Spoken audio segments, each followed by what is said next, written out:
Welcome, ladies and gentlemen, to the Vinnie Eastwood Show, broadcasting live from the fabulously fluoridated capital of Auckland, New Zealand, live in the sunny Slave South Pacific.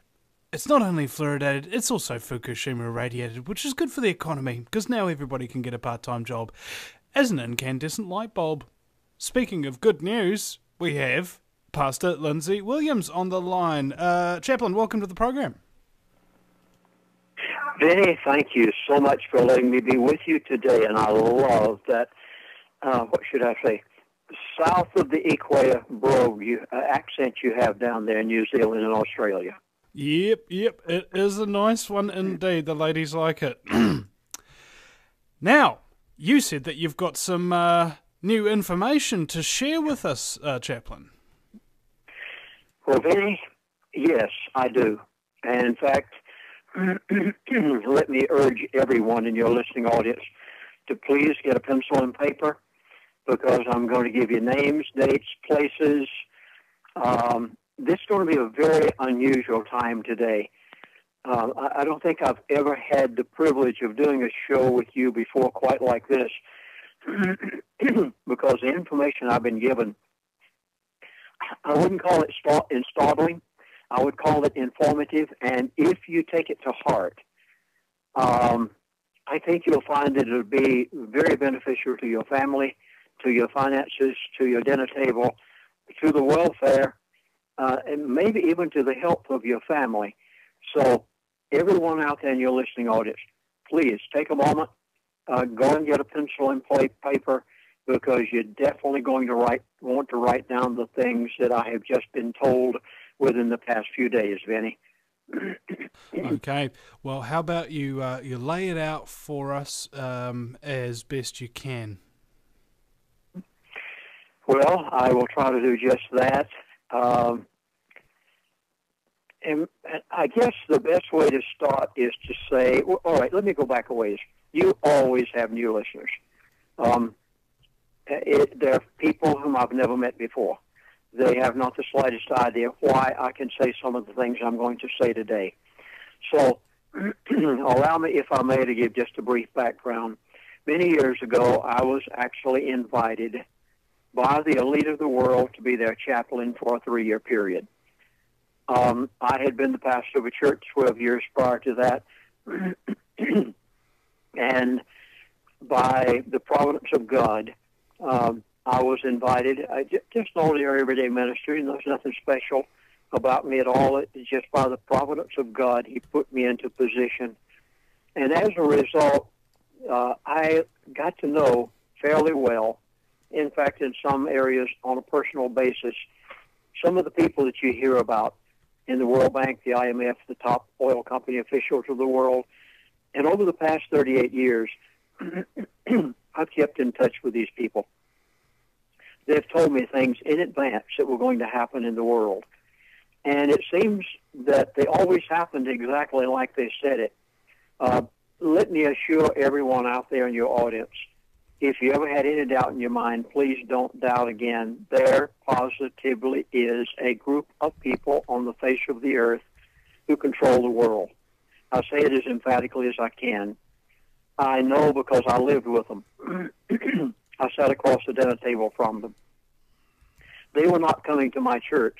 I was on their oil field when they were producing the Trans-Alaska Oil Pipeline. And as a result, it was a completely different relationship than what a person would have if you just happened to meet one of these people on a social basis. And over these years, I have tried to tell the world what these people have told me, because I knew that it could save people great heartache, a lot of misery. And we're getting to the place in the world now where things are happening so rapidly. I think even the elite themselves are getting to the point where they realize that they have to accelerate that program because of so many people waking up. Vinny, really, what's happening with the news getting out there, what's taking place, and what the elite are doing, to the point that it's even frightening them. they realize that they have to do something. So by now, you've had time to go and get those pencils and paper. And let me try to explain just how it happened. Excuse me for having to clear my throat. I came back in on a flight on yesterday, and whatever you're flying in those airplanes, sometimes you pick up something. So anyway, you'll forgive me if I have to kind of stutter a little bit here and clear up my throat every now and then.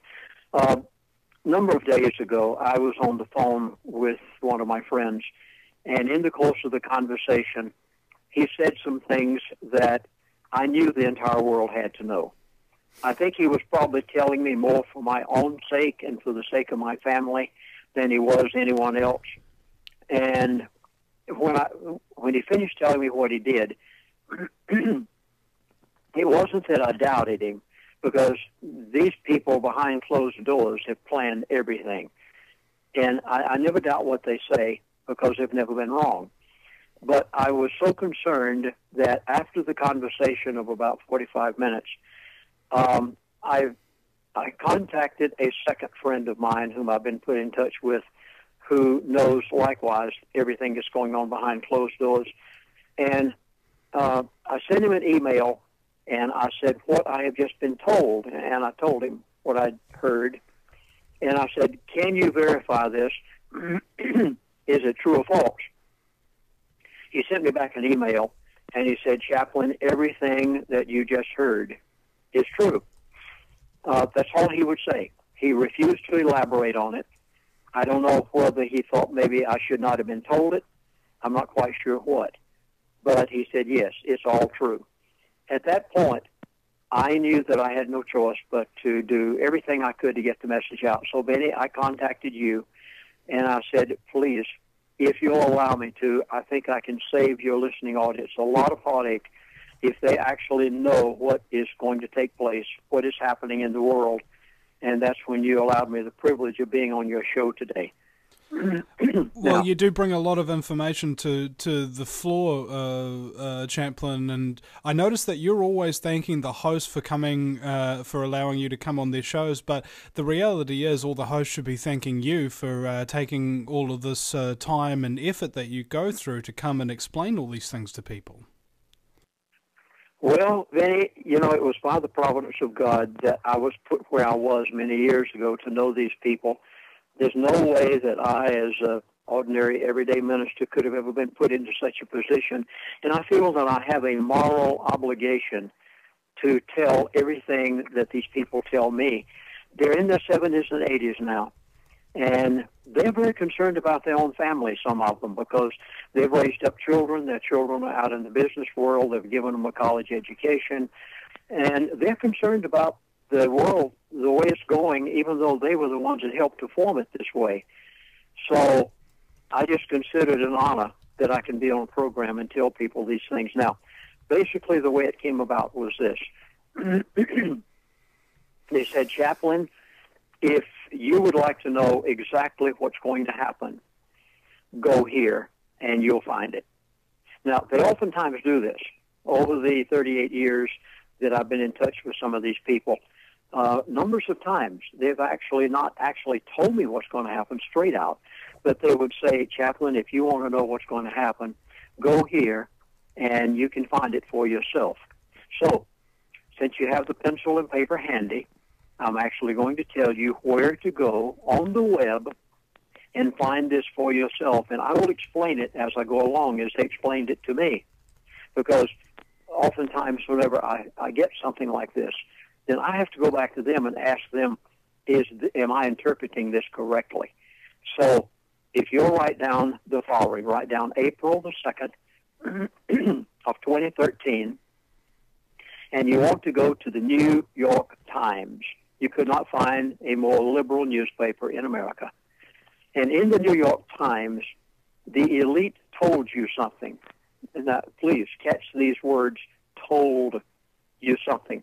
Now, let me try to explain what I mean whenever I say they told you something. When I lived with the elite many years ago, one of the first things I learned about them, just from being with them, rubbing shoulders with them on a regular basis, driving in vehicles with them around the oil field up there in Prudhoe, one of the things I learned was they do have a code of ethics, believe it or not. Now, it's not the same code of ethics, Vinny, that you and I have, not the code of ethics of the Bible, but they do have a code of ethics, and one of the facets of that code of ethics is they must tell the world everything they're going to do before they do it. Well, they did. In fact, they have just told the world one of the most important things I think that the elite have ever told outright. And if the average person knows where to go to find this, they will find it literally one of the greatest beneficial items that the average family could possibly imagine. Now, they call these buzzwords. They may use a movie to tell you what they're going to do. That's right. Oftentimes, out of Hollywood, they tell you things. Other times, they'll tell you through the New York Times, like they did with the article that I'm going to show you in just a moment or two. Sometimes they will use the national news media, the liberal news media. Oftentimes, they'll put in buzzwords. If a person knows how to tune their ear to what these people are saying, they can know what's going to happen tomorrow, 3 months from now, 6 months from now, maybe even a year from now. I don't think they have ever given me anything in all of the years that I've rubbed shoulders with these people and kept in touch with some of them. I don't think they've ever given me anything that was as positive, direct, and outright explanation of what they're going to do. So I'm going to give you the place where they gave it, and they did. They gave it. And I'm going to give you the buzzwords, and this is a part of their code of ethics that they have to tell you this, and they did. The date is April the 2nd of 2013. The place is the New York Times. Now, whenever you go on the Internet, please type in David Stockman warns. That's right. You'll find it on the Internet, still there. I saw it just the other day again after I'd gone and looked for it myself. David Stockman warns. He didn't really warn. He said everything that they wanted him to say, and it is amazing. David Stockman warns, New York Times. Okay, I'm going to read you some of what he said, and then after I've read a sentence, I'll come back and try to help you understand exactly what he's saying. Now, many of you will remember who David Stockman is. David Stockman was the budget director for President Ronald Reagan when he was president of the United States of America. David Stockman is very well admired and looked up to in the financial world. He, when he says something, people sit up and take notice. And David Stockman just wrote a book. But in the New York Times, he says some things that are so powerful. And I'm going to read you some of them right now. Let me take it, and I'm going to quote right out of the New York Times. Stockman wrote that the Fed's quantitative easing policies following the credit crisis have flooded stock markets with cash even while Main Street economy remains weak. The combination, he wrote, is unsustainable. Now, let me try to explain to you what he's saying. You remember that during the last few months of President Bush, our previous president to the present one that we have, President Bush in the last few months, all you heard was, we've got to bail the banks out. If we don't bail the bank out, the entire financial system of the world is going to collapse. And it would have. Believe me. This was intentional. And as a result, Congress was forced. They had no choice. They were told they had to, or there was going to be a financial collapse, that you must initiate a program to give away billions and trillions of dollars to banks not only in America, but around the world. And they called it Quantitative Easing 1. And believe me, the banks would have collapsed worldwide if Congress had not done what they had done. It wasn't just a ploy. It was for real. Now, David Stockman says here that the quantitative easing policies that followed the credit crisis, which was during the last part of the administration of George Bush, he said They flooded the stock markets with cash, and he said what they did is unsustainable. Now, that word unsustainable is not new to you. We've heard that from many sources in the financial world recently. So he's not saying something new, but he's punctuating it and saying that this policy cannot continue. Now, let me try to explain this because they explained it to me. They said, Chaplain, we were not ready. I hope you're catching this, please. This is so important. They said, we were not ready for the dollar and the currencies of the world to collapse yet. Did you catch that? They said, it could have. And they said, it would have. But they said, we were not ready for it to happen yet. Now, it was about a year later when one of my elite friends told me why they didn't want the collapse to take place yet. And I put it in my DVD series, if I remember correctly, entitled 2012, The Beginning of the End. But they weren't ready for it to happen. Why? They wanted to create, the elite did, and they're still in the process of doing it. They wanted to create such massive debt all over the world, in every nation of the world, every person, every state, every city, every county, every country. They wanted to create such massive debt that when they finally decide to collapse the derivative market, everybody will be begging for the World Bank, for the IMF, for the elite, for the New World Order to step in and bail the world out of the mess it's in because they'll be hurting so bad. They do not want a financial collapse yet. Did you catch this? I know you're hearing it everywhere imaginable. Some of my friends who are talk show hosts are saying, oh, there's going to be a financial collapse next 30 days. It's going to be a next financial collapse next 60 days, 90 days. No, please. Take heart. It's not going to happen in the next 30, 60, or 90 days. You are going to see it happen, and you cannot let your guard down, because if you do, you're going to hurt yourself terribly.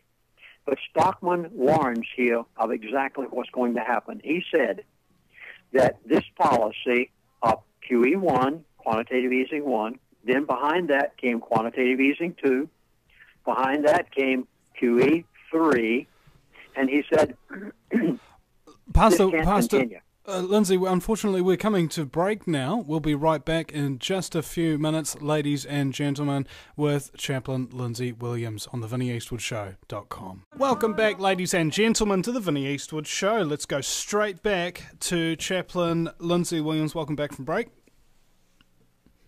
Vinnie, thank you so much again for letting me be with you today. You know, the information that my elite friends just gave to me is so vitally important to every household and every person out there in your listening audience. So, again, let me begin with the information that they said, Chaplain, go to this place and look, and you will find what is going to happen next. Of course, consider that this has been planned behind closed doors for a long time. They knew way back in the latter part of the administration of George Bush what was going to happen, and they know exactly what's going to take place from this point on.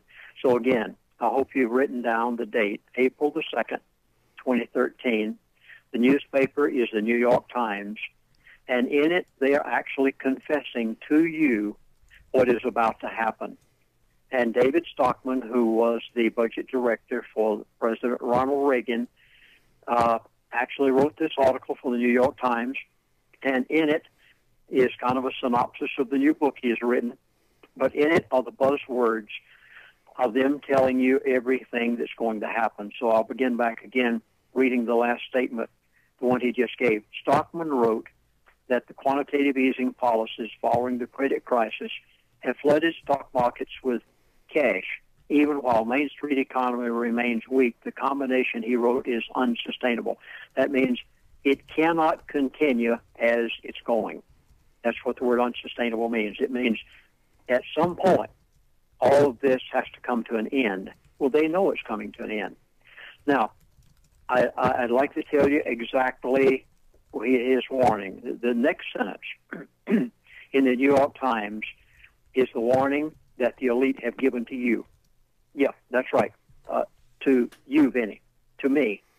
to every person out there in your listening audience today, they actually are saying to you, you better listen. This is what's going to happen. Quote, when it bursts, there will be no new round of bailouts like the ones the banks got in 2008. Oh, I hope to goodness you realize how important that is. Let's consider now that at the end of the administration of George Bush, if there had not been quantitative easing one, what would have happened? The banks would have closed. There would have been a 1929. It not only would have happened in America, it would have happened all over the world. Do you realize what David Stockman is saying here, what the elite are telling you here? Let me read it again. When it burst, he didn't say if it's going to burst. He didn't say maybe it could burst. He didn't say possibly it's going to happen. He said when it burst. Do you realize that they're telling you now that they are already beginning to plan the date for the collapse of all of the currencies of the world? You heard me correctly. Not just the American dollar. For the euro, for China, for Japan, for Russia, every country, as well as the United States of America. He said, when it burst. And he said, the next thing is, there will be no new round of bailouts like the ones the banks got in 2008. That means that this time, instead of producing a QE1, 2, or 3, they're going to let them fail. Do you realize what that means? That actually means that they are going to allow the banks to close their doors. Folks, it is underway. It is already planned. They have an approximate time. I haven't been given the date yet. I will assure you of this. The moment that I am told by my elite friend that it's going to happen on a certain time or about a certain time, I will tell you. Benny, I promise you, I will either email you, I'll call the network, I will do something in order to try to get in touch and let you know how drastic it is. And I have been fairly well assured that I will know it's going to happen before it happens, and I'll try my best to let the world know so you've got time to do something about it. So he said, when this system that was begun with quantitative easing 1, 2, and 3, he said, when this burst, he said there will be no bailout of the banks next time. They'll close their doors. There'll be a bank holiday. It's all over with. Now, the next statement that David Stockman gave in this article is probably the most phenomenal statement I've ever heard the elite give. I mean, literally. I told you that this is going to be a different type of broadcast today. I've never said things like this before. I've never been able to say things like this before over any program until it was given to me just recently. Many, many times over the years, people have called in on a radio show and they've said, Chaplain, we do believe that at some point there is going to be a financial collapse. But they said, what will it be like? Have you ever wondered exactly what the next 1929 through 1933, which back in those days they called it the Great Depression, have you ever wondered what it's going to be like this time? It's going to make the Great Depression look like nothing. Yeah, the elite have for the first time ever, now please understand this, for the first time ever, to me or to anybody else to my knowledge, they've never put it in writing before, until right now. They actually are ready to tell you, and I'm going to read it to you in a few moments. I'm going to read you exactly what the next financial collapse is going to be like. Did you catch this? I've wondered this myself for years and years. I'm 77 years of age. Still do anything I want to, and I'm in great health. But I have wondered myself, what's it going to be like? What is going to happen this time? Is it going to be 29 through 33? And I have never been given a definition until right now.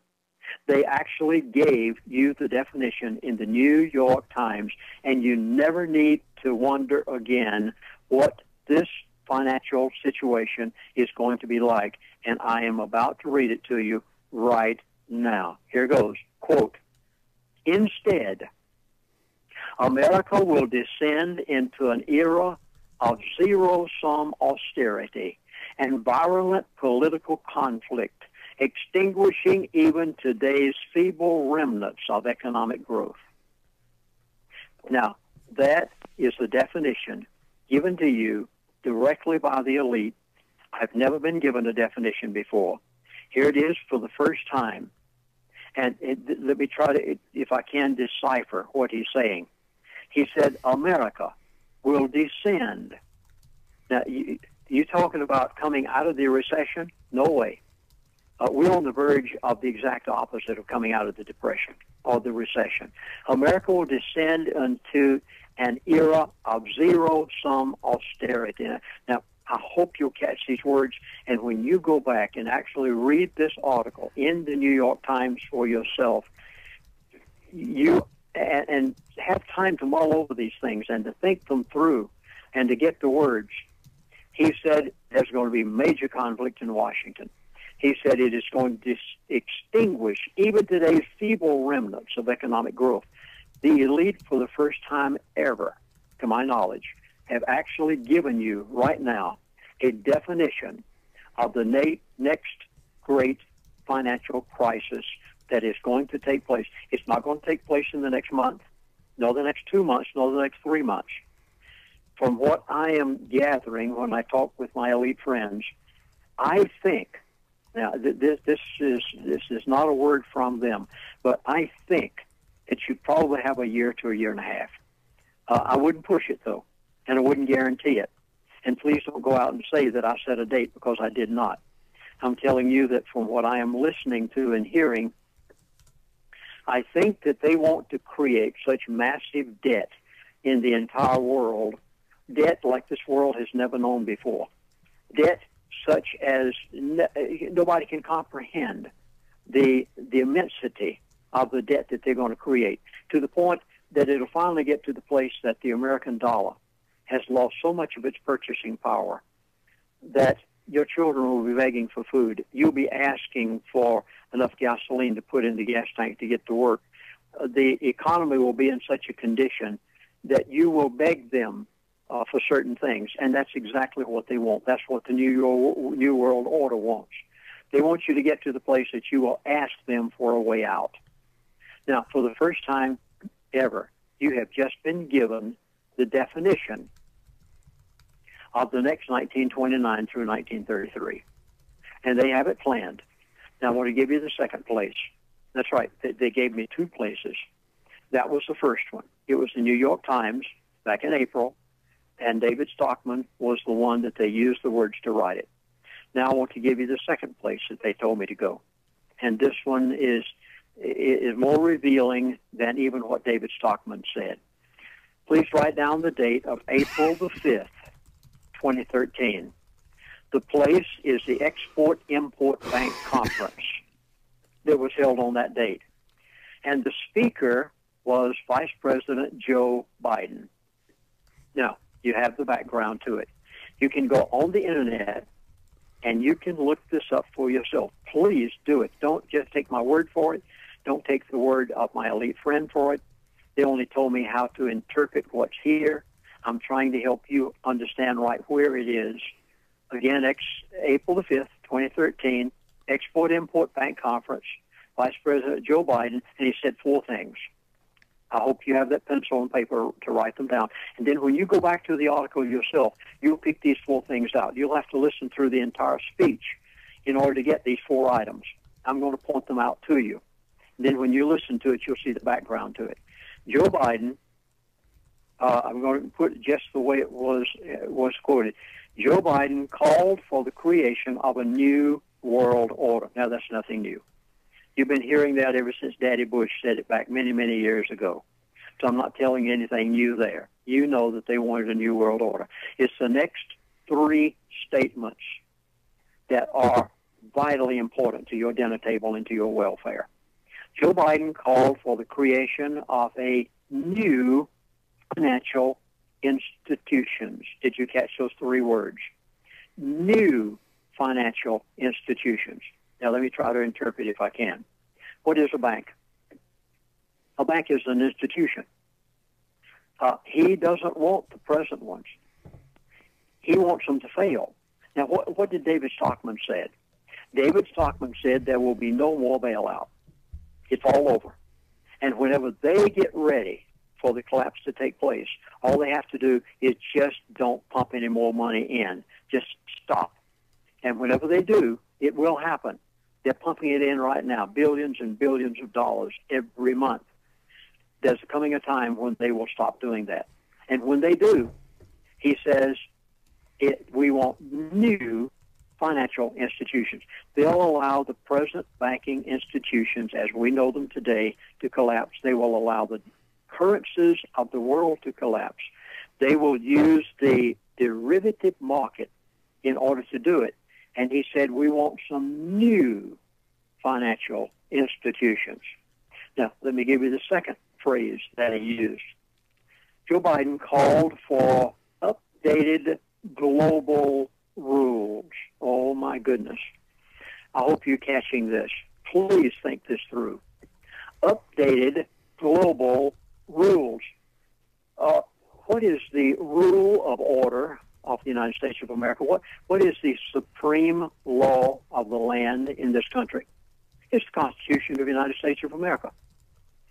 It says right in our Constitution that it is the supreme law of the land. It is the main rule of order in this country, and nothing can override it. The Supreme Court can only interpret it, but they can't override it. Congress can do nothing. That is, if they do it according to the rules that our founding fathers laid down, they can do nothing except what the Constitution says that they have to do. Mr. Biden says, we want some updated global rules. We want to, do you realize he's calling for the extinction of the Constitution of the United States of America? I hope you're getting this. Updated. He wants something different. He wants a new one. New rules. Do you realize that this man, the Vice President, Joe Biden, placed his hand on the Bible, and he swore an oath to uphold the Constitution of the United States of America. This one statement alone before the Export-Import Bank on April the 5th should impeach this man. I mean, this is literally turning your back on your own nation. He's saying our present Constitution is not good enough anymore. We've got to have updated global rules in our new world order and new financial institutions. Now for the third expression. Now you'll find all of these in this speech. And please go back and listen to it. You'll have to listen to it 3 and 4 times to catch them all. I'm just pointing out the buzzwords to you. The third expression they use is a level playing field. Now think it through. Level. That means there's nobody that's supposed to be above the other. Everything is supposed to be on the same level. America is supposed to be equal to Mexico, and Mexico is supposed to be equal to America. And third world countries are supposed to come up to our level, and we are supposed to be brought down to their level. The great American dream must be a thing of the past because the rest of the world doesn't have what we have. He said, we want a level playing field. Do you realize how they have already started doing this? They took our industry to China and India and Japan. It's the transfer of wealth from the... They have taken our great corporations and... Pastor, we're coming to break now yet again. Ladies and gentlemen, you're listening to Chaplain Lindsey Williams on the Vinnie Eastwood Show, and we'll be right back after the break at American Freedom Radio. Welcome back, ladies and gentlemen. It's the final segment of the first hour with Chaplain Lindsey Williams, and you may have noticed that I've just been kind of sitting back and listening, because I like listening to him speak. Chaplain, if you would continue. Well, Vinny, this is so important to the welfare, to the very survival of every person out there. If right now, if you will take advantage of the wonderful window of opportunity that you have, the American dollar is still fairly strong. There's some things that you can do right now that you will not be able to do 6 months to a year from now. But, Vinny, before I go any further along that line, I need to point out something that I'm getting from my elite friends recently that they're worried about. I mentioned at the beginning of the program that they are very concerned themselves that so many people are waking up. And it's because of programs just like yours, Vinny, and the network that we're on today, that so many people are waking, literally millions and millions of people are waking up to the issues. The first thing that happened that I want you to realize is, I think, honestly, this is me speaking, this is not my elite friend speaking at all, I really think that America is probably the only nation on the face of the earth that I know of that has the possibility of making a turnaround. And I honestly think that there is a probability of it. Let me try to express why. Many of you remember when the Sandy Hook event took place and those children were killed by this freaked out young person. And our president took advantage of that and made the statement that he was going to do everything in his power to be able to pass legislation to control guns in the United States of America.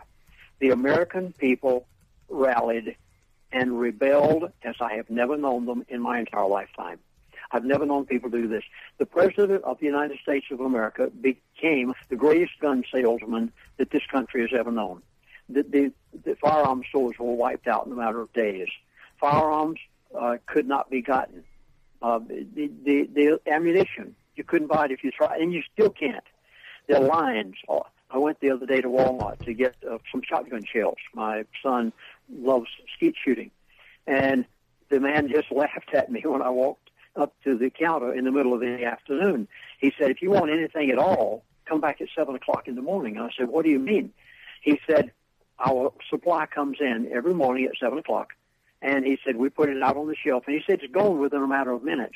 He said, people actually line up at Walmart every morning to get anything that they can get in the way of ammunition. It's almost unavailable, and people are buying it as fast as they get it. The President of the United States of America hit a spot with the American people that shows that there is a possibility. Now, I'll never forget the experience that I had in Canada a while back when I was lecturing, and a gentleman walked up to me after my presentation, and he said, Chaplain, I have a request for you. And I said, okay, what can I do for you? He said, I want you to go back to America. And he said, I want you to do everything in your power to preserve the Constitution that you have. And I said, why? He said, we don't have one of those in Canada. He said, our Constitution does not allow us the freedoms that you have in America. He said, America is the only hope of any nation on the face of this earth, in any hope of the world ever turning around. He said, if there's any place that it can happen, it's in the United States of America. And he said, Chaplain, I want you to go back there and fight for everything you're worth to keep that Constitution, to keep that freedom, and to not allow the politicians to take it away from you. I'll never forget that. And I think for the very first time in America that we saw something happen when our president said that he was going to do everything in his power to limit firearms in America. The American people showed their Yankee intuitive freedom personality for the first time that I've ever seen it happen. And would you believe, from what I'm hearing from my elite friends, it literally scared the daylights out of them. I hope you're catching this. It scared them to death. Why? They realize that they've got something on their hands that they can't control. And for the very first time, the American people woke up and did something. They can't even get a gun control measure out of committee to put it on the floor of the House or the Senate. It won't go anywhere. No congressman dares to touch it. And the American people rose to a height that I've never seen them before. The elite are concerned about this because Americans are probably the only hope. Now, may I say for myself personally, I believe that there honestly is the potential of a turnaround in the United States of America.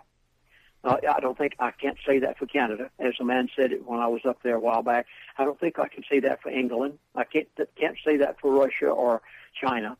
And I'm not quite so sure, the Australians gave up their guns years ago, and didn't rebel like the American people did just recently. I think the only hope and the possibility we've got right now for one nation to stand out and say we aren't accepting these policies of the New World Order and do something about it. I really think there is hope in the United States of America for that happening. Now, the reason I'm giving you what I'm giving you, as the elite gave it to me, is because I want you to know what their plans are. But keep something in mind. These people are not God. They just think they are. They don't always get their way. And I think this time they aren't going to get their way. And I like to express when I think the next great American revolution is going to take place. First it was guns. And the people rose up and said, we're wiping out the gun stores. We're buying every piece of ammunition we get. You're not taking them away from us, government. We don't care what you say. You aren't getting them. I think the next great rebellion or revolution, whatever you like to call it, of the American people, is going to be when the health care program comes in at the beginning of 2014. You are going to see the same reaction again, except this time it's going to be much more violent. And the elite know this. And as a result, they are moving forward with their program and have tentatively, and I want to put this word tentatively in here, the elite are working toward a date for the collapse of all currencies right now. Now, I've never said this before. I knew all in the past they were going to do it. But never before have I said that they are working toward a date right now for this to happen. And I think that they have accelerated that date somewhat because of what they saw when the American people said, you aren't getting our guns. And that was a rebellion across this country like I've never seen it before. Now, keep in mind what David Stockman said. He said, when it burst, it is going to happen. If they have their way, I don't guarantee they're going to have their way because of what I'm seeing in America. But if they do, this is what they'll do. And you have a definition for the next great financial event, and then you have everything that Joe Biden says that the New World Order wants to do. You have it all right here. And the elite have given it to you. I'm pleading with you. I'm begging with you. And I know, Benny, that you have an audience that's very knowledgeable. You're alert. You're not like the folks that are out there asleep with the head in the sand. You've got an audience that will take this to heart. And that's the reason I'm so glad that I could be here today. You must listen to what the elite have just told you. For the first time, they've put certain things into writing, and they've given you their buzzwords as exactly what they're intending to do. He is telling you what the New World Order is going to do, and if you listen, you can spare yourself great heartache. Keep one thing in mind. In 1929 through 1933, at the time of the Great Depression, there were many people who made great fortunes. Yes, not everyone stood in a soup line. There were many people who made fortunes because they knew it was going to happen. They had been forewarned. You've been forewarned today. I told it to you right from them because they've basically said to me, Chaplain, this is what you've got to do for your family. Now, I've told you where to go to get it. This is one time, Benny, this one program today that I've had the privilege of doing with you so far. This is a time that I'm not telling you this is what Lindsey Williams thinks. I'm not saying this is what I heard from my elite. I'm actually telling you where you can go and get this for yourself. I've given you the place. I've given you the date. I've given you the buzzwords of the elite today so you can actually go and get it for yourself. Now, with these things in mind, you can spare yourself great heartache, Benny. Okay. All right. Well, I also wanted to think about this for a moment here and have everybody just sort of concentrate on the type of life that you're living now. How many years have you been on this earth? How many massive changes have you seen? How many economic crises? How many false wars? How many people have been arrested for no reason on trumped-up charges and demonized in the courts and over the media and everything like that? And then imagine for a moment that all of these things that you've experienced over the entirety of your life, even the things that you've learned about, horrible things that have happened before you were even born, are like nothing compared to what is coming. Just ponder that for a moment, ladies and gentlemen, and be, well, I say, grateful that you're alive at this point, and grateful that you're at least receiving the information that might just save your life if you were to be paying attention. And not just paying attention, but also taking action based upon this information, doing a little bit more of your own research in order to ensure that you've got some basis to it, that it's clarified for you, and that you're taking steps to protect yourself and your family and save yourself a lot of heartache in the meantime. You're listening to the Vinnie Eastwood Show. Chaplain Lindsey Williams is my guest. His website is prophecyclub.com, I believe. And we will be right back after this break at the VinnieEastwoodShow.com. Welcome back, ladies and gentlemen, to hour number 2 of the fastest 2 hours in talk radio. It's the Vinnie Eastwood Show, broadcasting live from the fabulously fluoridated capital of Auckland, New Zealand, the island procrastination in the sunny slave South Pacific. It's the lighter side of genocide, because in a world so full of chaos and madness, if you lose your sense of humour, you'll go frickin' nuts. What my job is, ladies and gentlemen, is just to interview and give a platform to the people who know what they're talking about. Doesn't necessarily mean I do, but they might do. And you may as well just listen, because hey, what have you got to lose, really, by listening to somebody telling their honest opinion and revealing some real, very important facts? Chaplain Lindsey Williams is my guest. Welcome back. Vinny, it's a privilege to be with you today. And when I heard what I heard from my elite friend just a matter of days ago, the first thing I did was I said, I have to tell the world. And, of course, I contacted you and many others. And we went in studio, I did immediately, and put every bit of this on a brand new videotape series that we just came out with 1 week ago. It's entitled New Signs the Elite Have Given Me. Now, these are new. These are things that I had never gotten myself before. I've told you where to go and find them. You can get this new DVD series if you wish.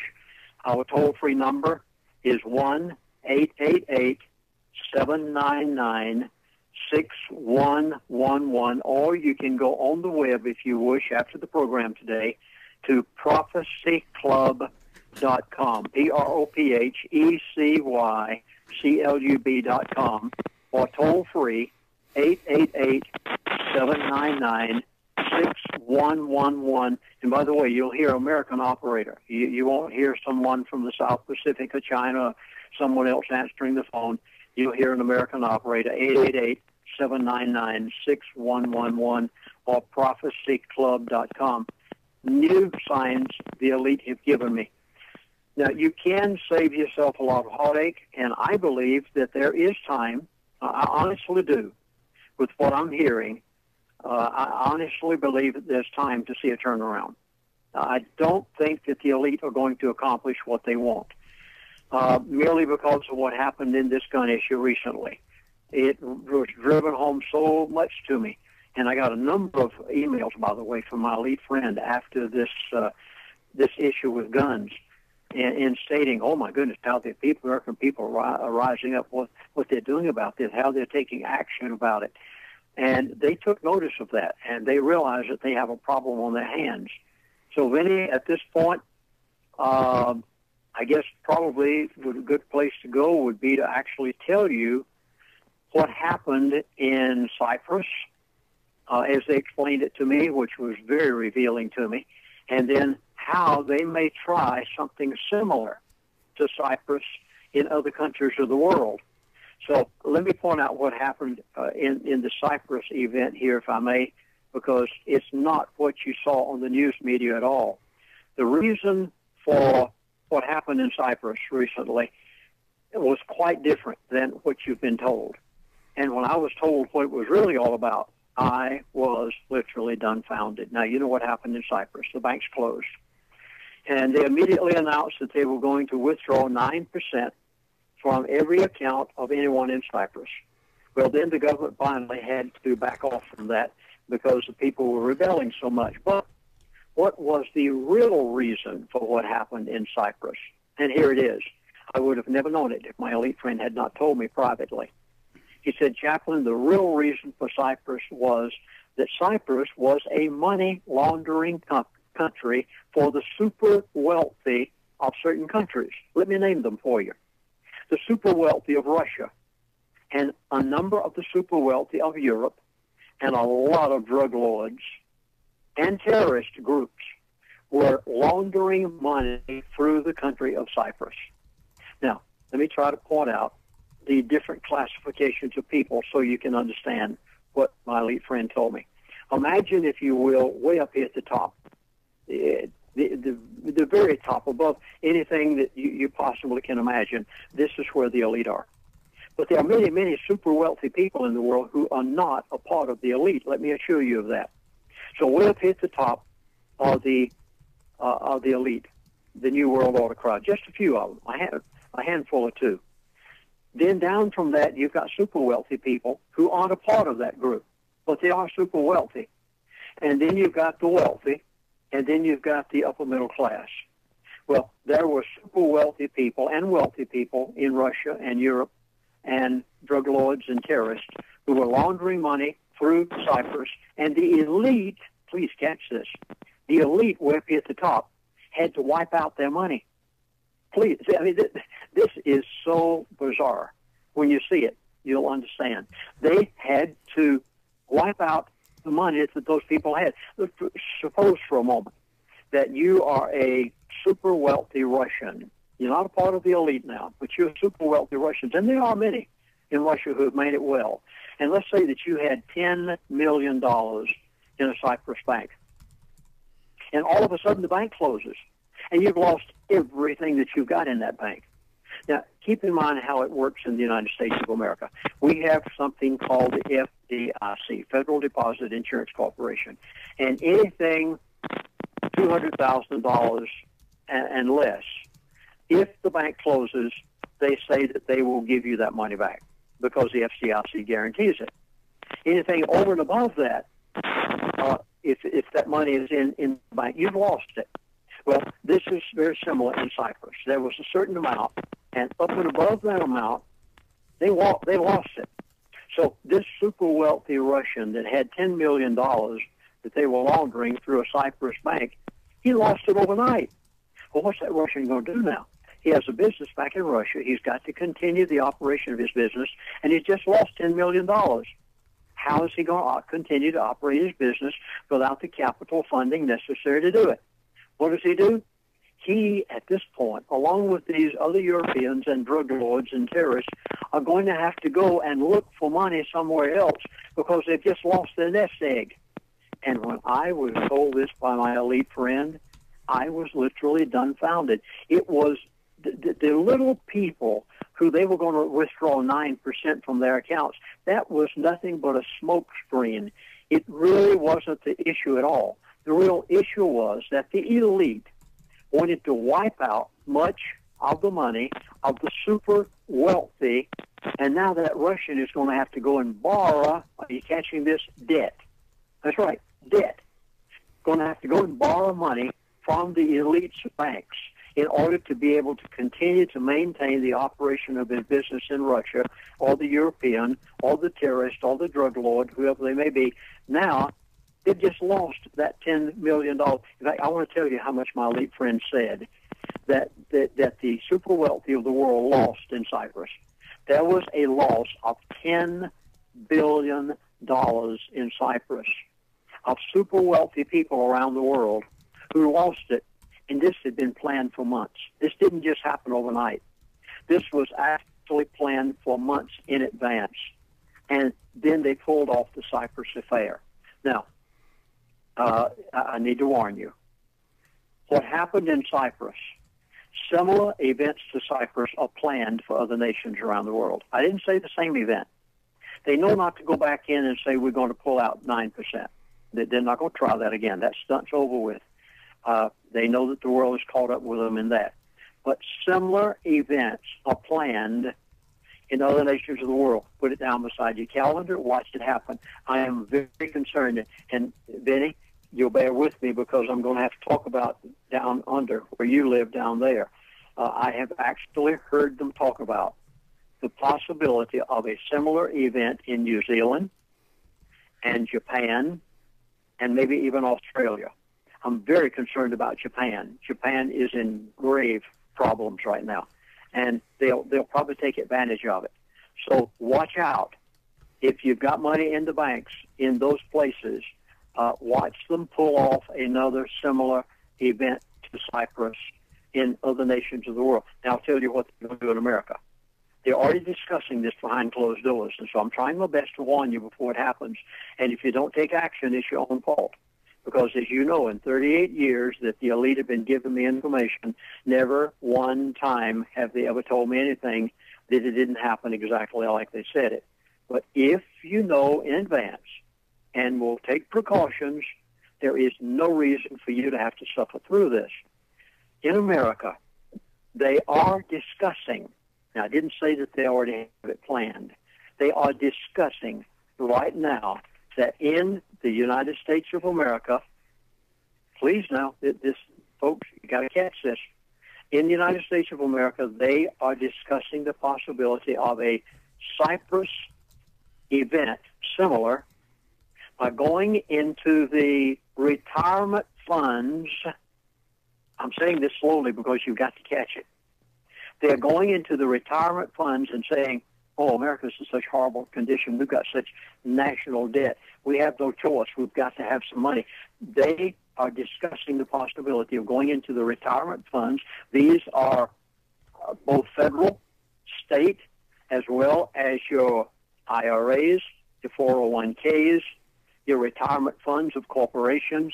They are right now discussing the possibilities of pulling off such an event whereby they will go to those retirement funds and say, folks, we don't have any choice. We've got to have some money. You've got to help us out. And we're just automatically going to take maybe 5%, 10%, 15, 20. I don't know what they're going to take out. But you must. You cannot depend on those things. If there's any way you can get out, you've got to get out right now. Cash out any way you can. There are ways of getting out of your IRAs and doing other things with your 401ks. I would highly recommend that you take some action with a financial consultant and do something about doing whatever is necessary, because they are already discussing the possibility of going into those funds and withdrawing money, and there's not a thing in this world you can do about it. You will have lost it. And I go back to the expression that has been said to me so many times in the past. If it is written on a piece of paper, it's worth the paper that it's written on. If it's not a tangible, then it's in grave danger. The elite have long since gotten out of paper. In fact, I was on the phone with one. It was some while back. This hasn't just happened recently, but I was on the phone with one a while back. And the statement was, the question was asked me. He said, Chaplain, how much money do you have in your bank account? Well, I wasn't about to answer him that question over the telephone, not even to him, even though I know he's super wealthy. And he noticed that I was hesitating and wouldn't answer his question. He said, well, let me rephrase that.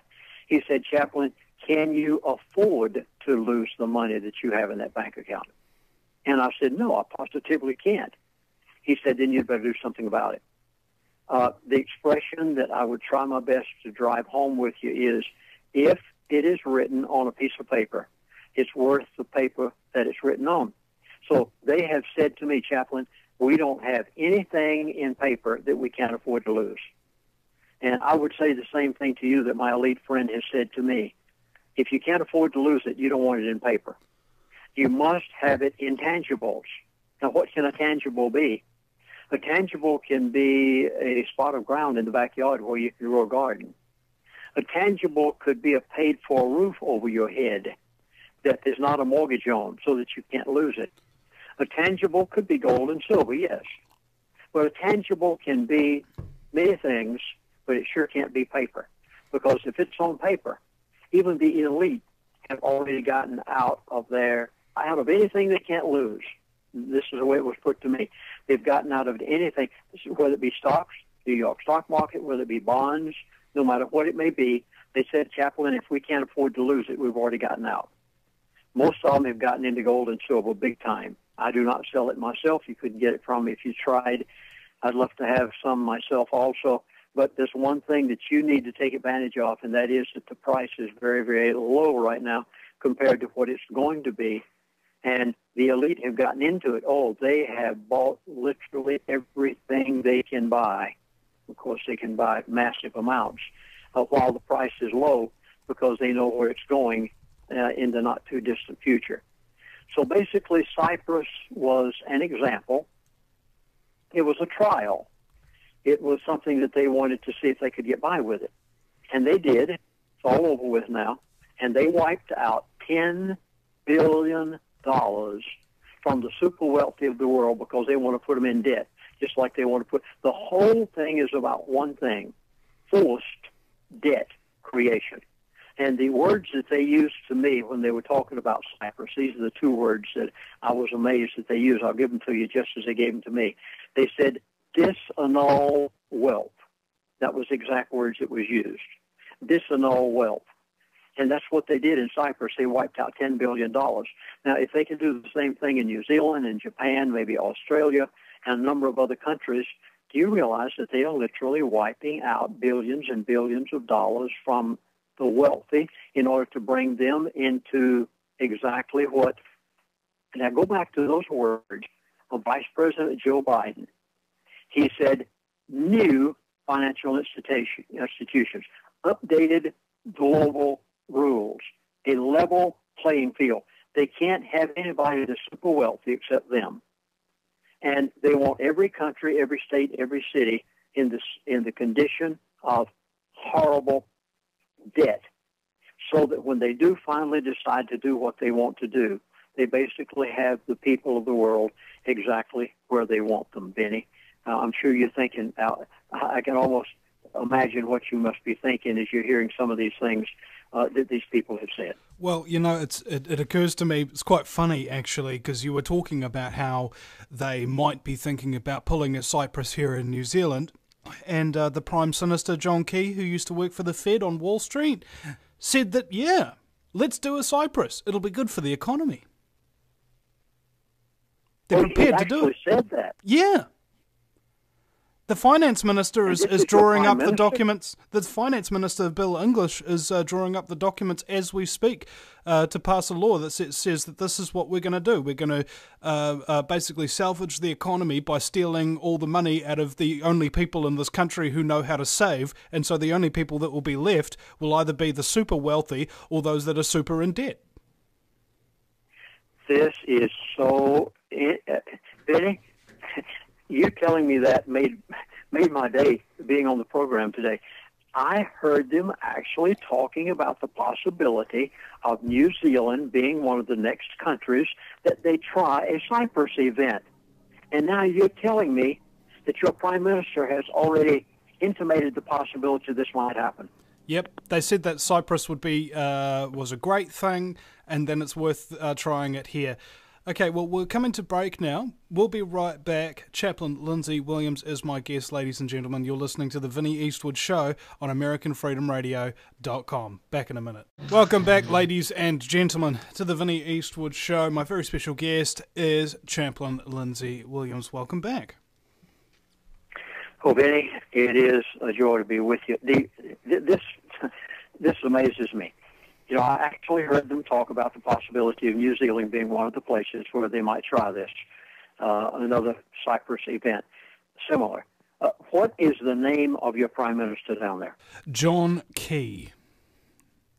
He worked on John Key. Key, like in a lock. Oh, Key. Yeah. Key. This is great. I'm going to do some looking up on this. This is amazing that I heard it here right from them. And you didn't know I was going to give this on your program today. And then to hear that John Key actually says this is amazing. He must know something. I guarantee you he's pulled his money out before it happens.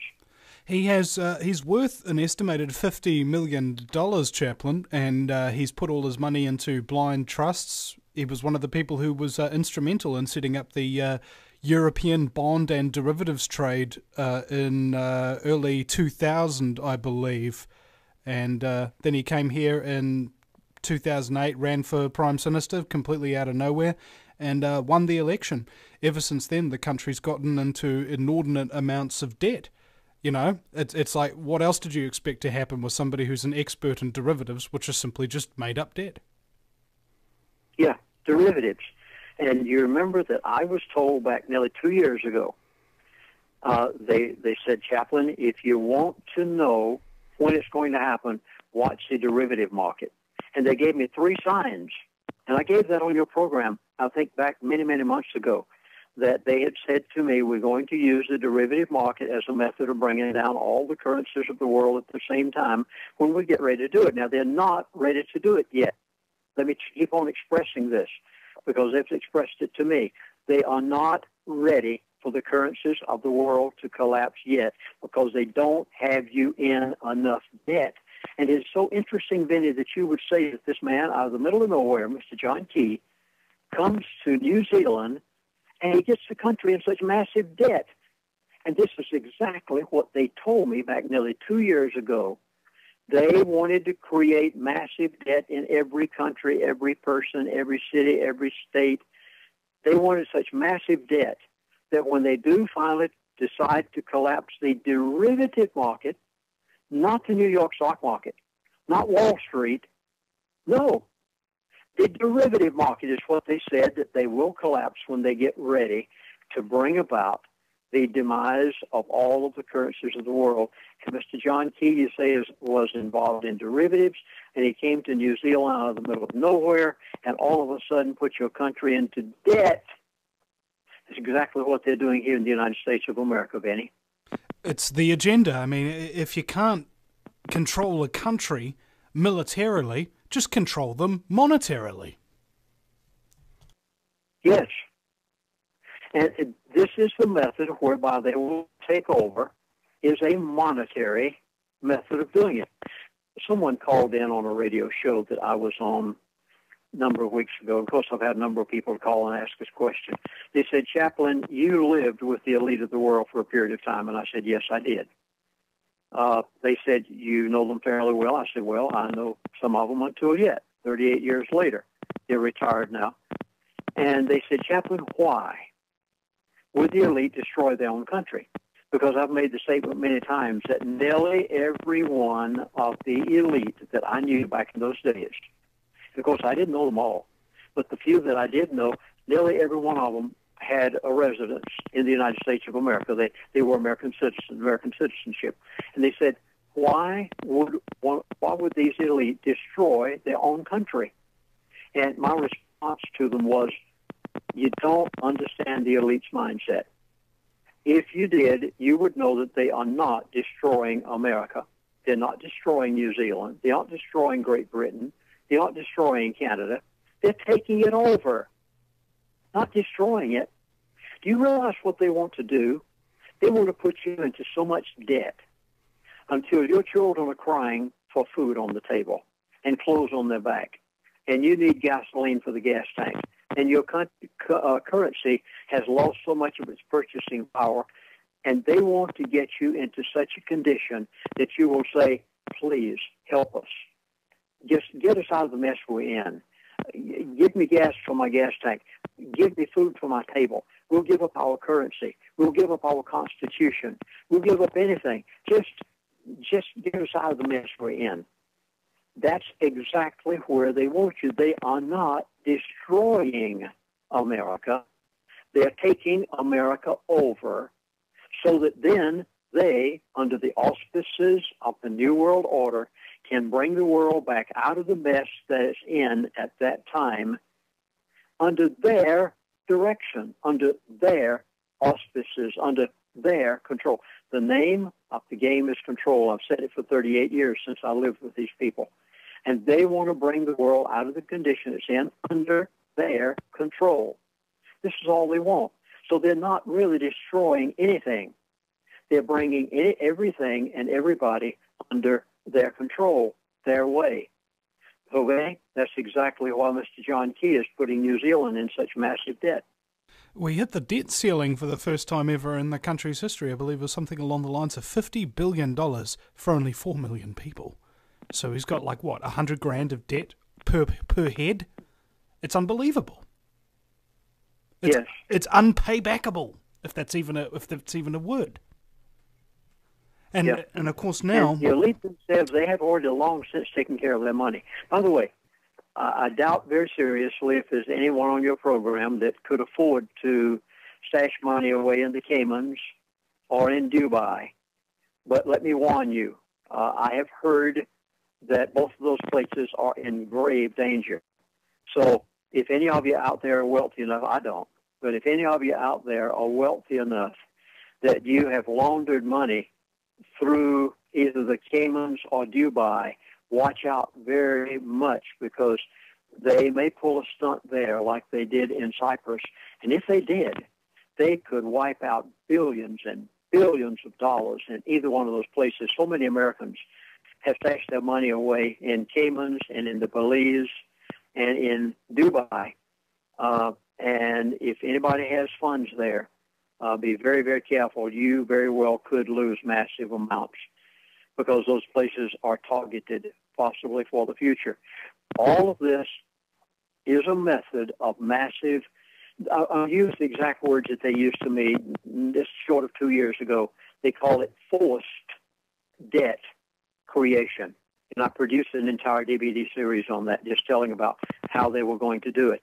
Now, once again, for those of you who may have joined us just recently, my new DVD series that just came out 1 week ago is entitled New Signs the Elite Have Given Me. When I heard what my elite friend said, when he told me where to go to actually read buzzwords, what they were telling that they were going to do, I went in studio and produced a 1 hour and 30-minute DVD series entitled New Signs the Elite Have Given Me. It came out approximately a week ago. Our toll-free number, if you wish to call and get one, is 888-799-6111, or you can go on the web after the program today. Please don't turn off that dial, because we've got a lot to talk about yet. I want to talk about why they took gold and silver where they did just recently. You can go on the web to prophecyclub.com, prophecyclub.com, or if you want to have an American operator answer your phone call, you can go toll-free in America to 888-799-6111. New signs the elite have just given me. Then, have you wondered why they did what they did to gold and silver prices just recently? What do you mean? Why they dipped so significantly? Well, there were two reasons why they did it. I did not. Oftentimes, they'll tell me things in advance. They did not tell me in advance this time when they were going to start the spiral of gold and silver prices. I was told when it got to the bottom. It has already hit the bottom. It's going to start up from here. And it's going to go up. Gold will probably go to $3,000 an ounce. So all of you who bailed out when it got down to the bottom, you made a terrible mistake. They're going to take it back up again. Silver's going to go to probably $75 an ounce. And they did it for two reasons. They did it intentionally. Every bit of this was by manipulation, and nothing more, nothing less. It was outright done intentionally. They plummeted gold prices and silver prices, and they did it for two reasons. Number one, they had hoped to frighten the little person out of gold and silver. Now, only 1% of the people in the United States of America own any gold or silver. Only 1%. I know that sounds drastic, and it is, because people just don't realize where the elite have their money. Secondly, less than 0.5% of the people in the United States of America own gold and silver minted by the United States Mint prior to 1933 and 34, which, of course, is non-confiscatable. The elite, of course, have gotten into gold and silver, but they took the price of gold and silver, just plummeted it just recently, because, number one, They wanted to frighten the average person out of gold and silver. Well, just like when our president said after the Sandy Hook item that took place, he said, I'm going to do everything in my power to be able to put through some legislation about guns. And he became the greatest gun salesman that any president of the United States of America has ever been. Well, when they took gold prices and silver prices down just a matter of weeks ago, the same thing happened again. It backfired on them. You know, I'm so glad when the elite lose. It's so neat to me to see them do something for one reason and the American people do it for another reason. The American people literally started going out and buying gold and silver to the point that if you go to a coin dealer today and ask to buy silver, he'll right out tell you it'll be weeks before I can ever get it, if I can get it at all. It's practically not available in America right now, silver minted by the United States Mint. And gold has gotten to the place that a number of gold dealers that I know, and I contact them, talk to them from time to time, and they've said, Chaplain, a person would just have to wait for weeks in order to be able to get an American Eagle. They said gold is very difficult to get right now. And at one time, I guess the mint had even stopped minting silver.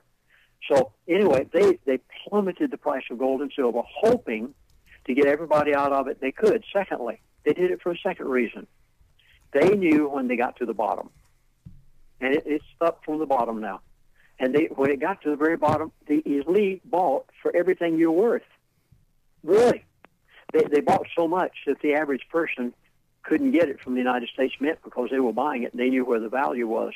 Did you notice something else happened at the same time? Commodities had a sell-off at the same time that gold and silver did. Wheat, corn, and I want to give you the expression that my elite friend gave me about the time that was happening. He said, Chaplain, this is the beginning of a crack. Those are the exact words he used to me on the telephone. He said, this is the beginning of a crack. Well, they took commodities down at the same time. Copper went to a 52-week low at the same time that gold and silver hit its bottom. All of the global economy right now is very, very weak. Japan is in horrible trouble. You notice what Japan's doing with their currency.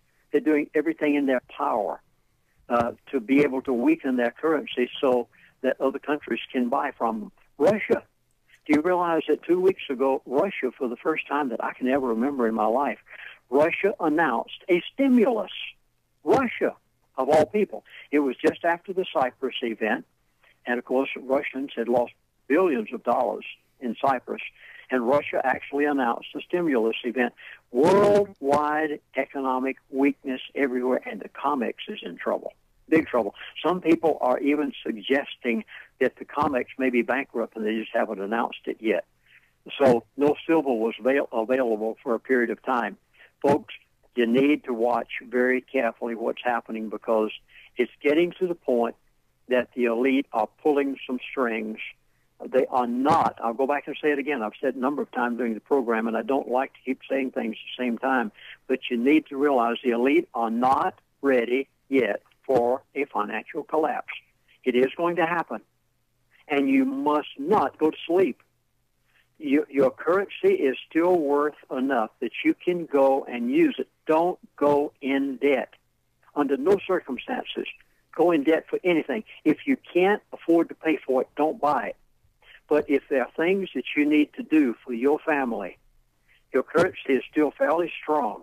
It's going to become weak rapidly before too long. Go and do what you need to do. I have made some very definite decisions in my household within the past 2 months' time. I've done some things that I would not have done 6 months ago. You've got to get into tangibles and get out of paper of every kind possible because the paper, if you have it, you are going to take a loss. Now, you will remember... May I make a suggestion? Because I would actually encourage people to invest in paper, toilet paper, because nothing is more valuable in an economic collapse situation. I can assure you. Stockpile that. You are great. Stockpile that. I love that. There are a number of things I could suggest. There are things that men need. There are certain things that ladies need. And if you didn't have them, can you imagine what a mess your house would be in? And you're right. if it's ever a time that you need toilet paper, you're right. Invest in paper. Yeah. Invest in those things that you need. Let's think of some other things, Vinny, that people need to do right now. How about you hold that thought, Chaplain, and we'll be right back after the break at the VinnyEastwoodShow.com. Chaplain Lindsey Williams from ProphecyClub.com is my very special guest. Only one more segment. Stay tuned, ladies and gentlemen. We'll be right back. Welcome back to the final segment with the Chaplain Lindsey Williams. Now, you were going through a list of other things that you think people should invest in other than toilet paper investments. Well, Vinny, I'm fascinated by what you said. You are so bright. I put it in my notes. I'm going to use this on other shows when I'm talking about this. Invest in paper. And whenever I say that, of course, the audience will definitely know that I'm saying the exact opposite of what I normally said. And then I will say toilet paper. Vinny, you just gave me one great statement. Thank you so very much. You helped to make my day today. Well, enjoy. Yeah. Now, let me tell you what Canada has done. Please, you still have those pencils and paper handy there. I want you to jot this down and actually go on the internet and look this up for yourself also. Canada, just north of the United States of America, had just adopted the 2013 budget. And in their budget on page, I'm even going to tell you where to find it now. You can go look for it yourself. This will amaze you. On page 144 and 145 in the Canadian budget for 2013 is called an Economic Action Plan for 2013. And the Canadians don't have the slightest idea. They are in just as much trouble as Cyprus. In this Economic Action Plan for 2013, which is actually described in detail on page 144 and 145, it states that the Canadian government has the right to go into the bank account of any bank account in the country of Canada, any person who has any amount of money deposited in a bank in Canada, in the case of, and I'm going to actually quote the words that they use, systematically important banks. Now, in America, we would say banks that they're too big to fail.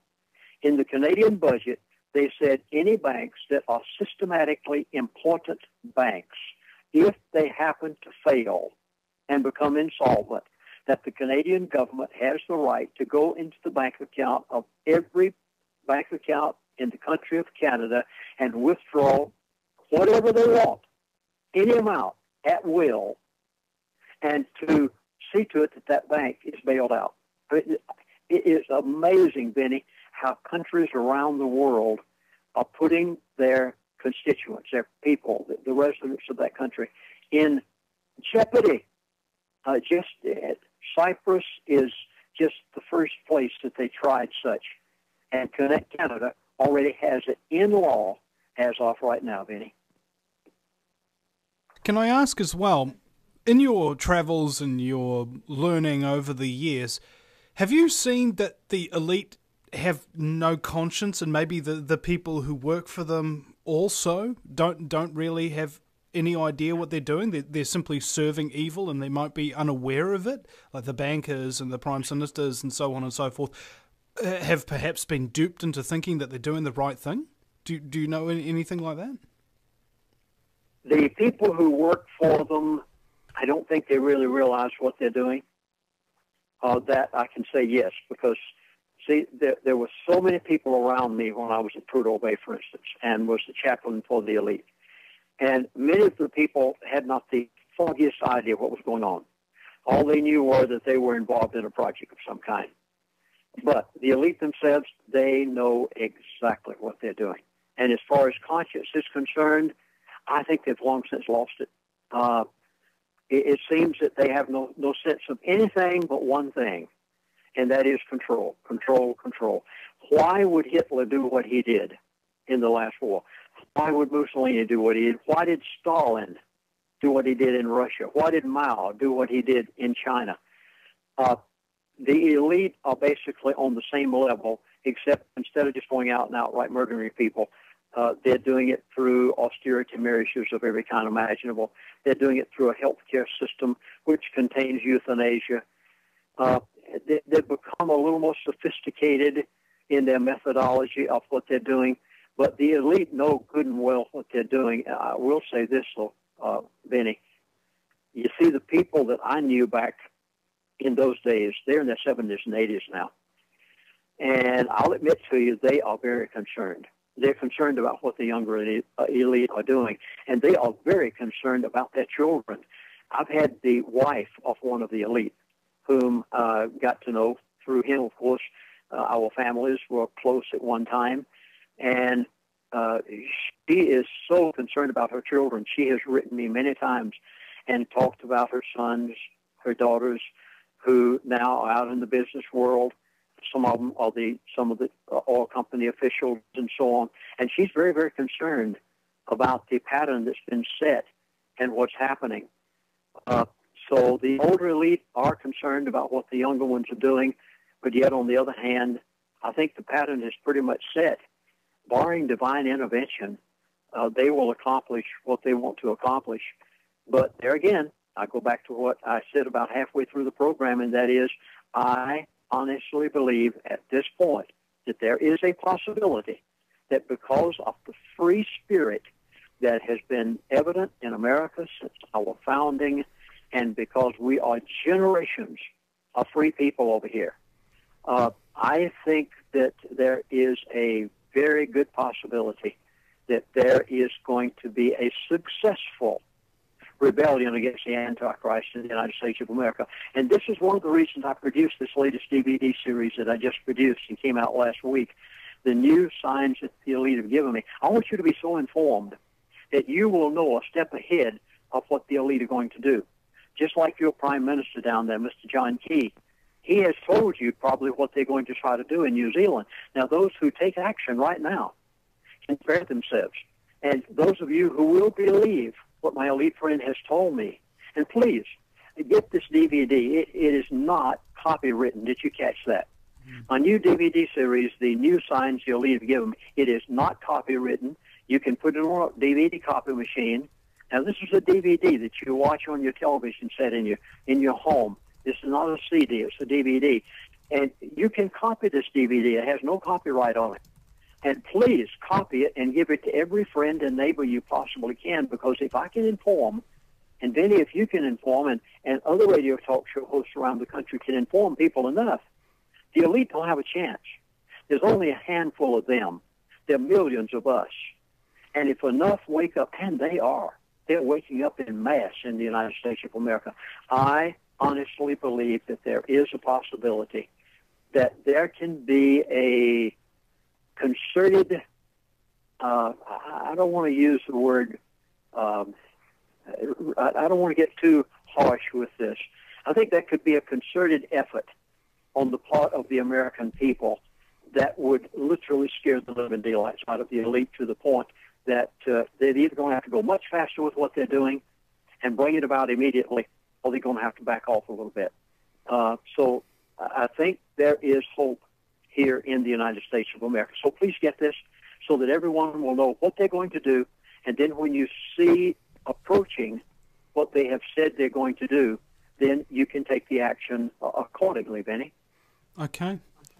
Now, I was also thinking about this too, that having good friends around you, because it's so important, especially in this day and age, when you're learning about things that are, well, more or less, Chaplain, terrifying.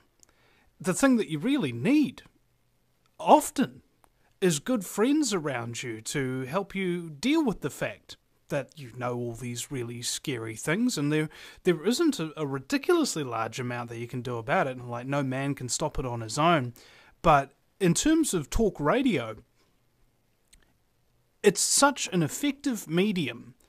And in New Zealand, if you call up talk radio and you mention a politician while you're on air, exposing them, and so on and so forth, that politician has that transcript of that talk radio show sent to them for review.